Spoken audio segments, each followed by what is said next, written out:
Trick to learn the structural gene of lac operon. The trick is PPO-ZYA. In PPO, you have to remember only IPO. What is lac operon? Lac operon is a set of gene which is responsible for the metabolism of lactose in E. coli. In lac operon, lac stands for lactose and operon is a gene sequence.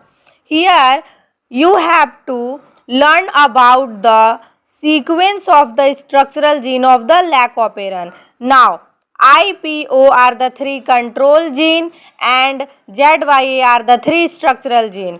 Lac operon consists of 3 structural genes, namely LAC-ZAD, LAC-Y and LAC-A, where LAC-ZAD encodes for the enzyme beta-galactosidase, which help in the breakdown of lactose into glucose and galactose.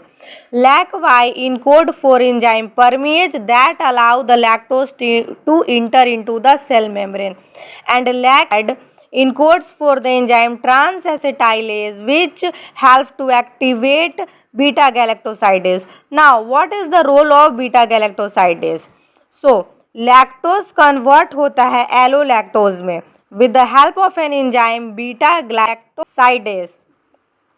Now, IPO are the 3 control gene where I is a regulator gene, P is a promoter gene and O is an operator gene. Means कि promoter region पे RNA polymerase bind करता है और operator region पे repressor protein bind करता है, और ये जो रेगुलेटर जीन है ये प्रोड्यूस करता है रिप्रेसर प्रोटीन को। इन लैक ओपेरन जो लैक्टोज जो है वो कन्वर्ट ग्लूकोज एंड गैलेक्टोज में, और जो ई कोलाई होता है उसको एनर्जी मिल जाता है।